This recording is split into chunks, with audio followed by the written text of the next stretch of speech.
ఉంటే ఏదో పైకి అందరం కాస్త తేటగా కనపడుతున్నాం, కానీ అందరి హృదయాలు అగాధాలే. అందులో ఏమేమి ఉన్నాయో ఏమేమి జరిగినాయో ఏమేమి దాచబడ్డాయో ఎవరిది తెలియదు. ఒకటైతే అందరూ ఖచ్చితంగా ఒప్పుకొని తీరాల్సిందే, అదేంటంటే పైకి కనబడినంత నీతి ప్రవర్తన మనుషుల ముందు మనం కనపరిచేంత బాహ్య ప్రకటన ఏదైతే మన నుంచి ఎదుటి వాళ్ళకి అందుతుందో అంత ఇన్సైడ్ నిజంగా ఉందా అంటే అది ప్రశ్నార్థకమే అని నేను అంటున్నాను. మీరేమంటారు? ఒప్పుకుంటారా? ఓవర్ యాక్షన్ చేయకుండా యథార్థంగా మనం నిజం మాట్లాడదాం. మళ్ళీ ఓవర్ యాక్షన్ చేయకూడదు. మనం ఏదో నేను తెల్లగొడ్లు వేసాను కాబట్టి అసలు నేను బయట తెలిపే లోపల తెలిపే అని నేను అనగలనా? మీరు అనగలరా?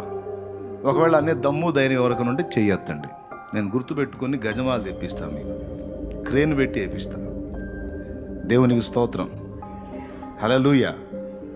చెప్పండి, ఒక్కళ్ళన్నా చెప్పండి. గజమాలు తెలుసా మీకు? వేస్తే వేయించుకున్నాడు కూలిపోతాడు, అంత పెద్దగా ఉంటుంది. అది వేపిస్తా తెప్పించి. అంటే బయట ప్రజల ముందు మనం కనపరిచేటువంటి తత్వం ఒకటి, మన లోపల ఆంతర్యం మరొకటి.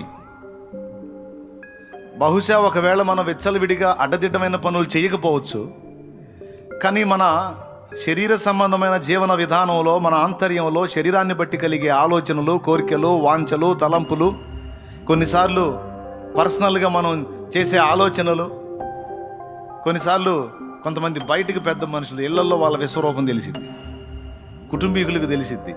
బయట వాళ్ళంతా నిజంగా అసలు మీలాంటి వ్యక్తిని నేను చూడలేదని అంటే ఇంట్లో భార్య అనుకుంటుంది, వీడమ్మా పిచ్చి మొహం దానా, నీకేం తెలిసే వీడి విశ్వరూపం, నరకం అనిపిస్తున్నా వీడా. అవునా కాదా?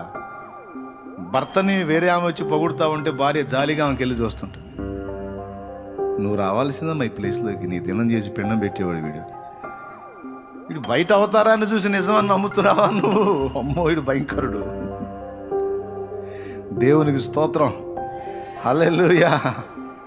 కొంతమంది స్త్రీలను చూసి, అమ్మా నిజంగా అసలు నువ్వు ఎంత ఉత్తమరాలువో తల్లి, నిజంగా ఇంత సాధుత్వం, ఇంత మృదుత్వం, ఇంత దీనత్వం తల్లి అంటే భర్త జాలిగా చూస్తాడు వాడికి వెళ్ళి. ఒరే నీకు అలా కనపడిందా? ఇంట్లో నా ప్రాణం తీస్తుందిరా, బయటికి రా అలా కనపడింది, లోపల పెద్ద రాక్షసిరా నాయన, ఇంకొక ప్రపంచం ఉందిరా రే, నీకు తెలియదురా. మన దినం మనమే చేసుకునేటట్టు చేసిద్దిరా, మన పిండం మనమే దగ్గరుండి పెట్టుకునేటట్టు చేసిద్దిరా, మామూలుది కాదురా. నరకం అనిపిస్తుందంట. ఏమీ చేయలేక నిస్సహాయుండే ఆ ఏనుగులాగా ఉండేవాడిని పీనుగులాగా అయిపోయారా ఈ సైతాన్ దెబ్బకి అని వాడు అనుకుంటాడు. దేవునికి స్తోత్రం కలుగును గాక, హల్లెలూయా. చెబుతున్నాను, నిజమే కదా? కొంతమంది పిల్లలు బయట వాళ్ళ ముందు ఏమి నటిస్తారో చాలా వినయంగా, ఒద్దిగ్గా, అసలు చాలా క్రమంగా ఉన్నారు. ఎవరన్నా బయట అతిథులు వచ్చినప్పుడు వాళ్ళు వెళ్ళిన తర్వాత మళ్ళీ వీళ్ళ విశ్వరూపం బయటపడింది. ఇట్లాగా ప్రతి మనిషికి 2 ప్రపంచాలు ఉంటాయి. ఏనే 2 ప్రపంచాలు ఉంటాయి. ఒకటేమో బయటకు కనబడే ప్రపంచం, ఒకటేమో ఒరిజినల్ ప్రపంచం, లోపలే ప్రపంచం. ఏమండి? ఈ బయటకు కనపడేది ఎక్కువ శాతం నటనే ఉంటుంది, తెలుసా? ఉదాహరణకి పాము కనపడింది అనుకో, ఎవరికైనా భయమే, అందరికీ భయమే, కానీ భయం ఉన్నట్టు కనపడరు. ఏదిరా దానికి ఏం దడుచుకుంటారు, ఏందిరా అంటాడు, లోపల వీడికి దడ మామూలుగా ఉండదు. అందరికీ భయమే, కానీ ధైర్యం ఉన్నట్టు నటిస్తారు. అవునా? జబ్బు వచ్చింది, రిపోర్టు తేడాగా వచ్చింది, భయమే, సత్తామేమో లేనిపోయిందని.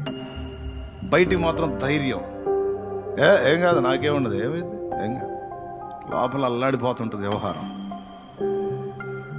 ధైర్యాన్ని నటిస్తారు. అందుకే చెప్పాడు, ఈ లోకపు నటన గతించుచున్నది. తెలిసో తెలియకుండానో మొత్తానికి చాలా వరకు అందరూ 2 రకాల జీవితాలు కలిగే ఉన్నారు. భక్తుల గొప్పతనం ఏంటంటే వాళ్ళ బాహ్య జీవితాన్ని బట్టి ప్రజలు వారిని గూర్చి గొప్ప తలంపులు కలిగి ఉండి గొప్పగా వాళ్ళని గురించి ఆలోచించుకుంటే ఆ విషయంలో నాకైతే సంబంధం లేదు, కానీ అసలు నేనేందో, నా తత్వం ఏందో, నా వ్యక్తిత్వం ఏందో, నా ఆలోచన ఏందో నేను బాహాటం చేస్తా అని ఓపెన్గా ఇతరులతో తమను గూర్చి తాము పంచుకున్న మాటయే ఇది.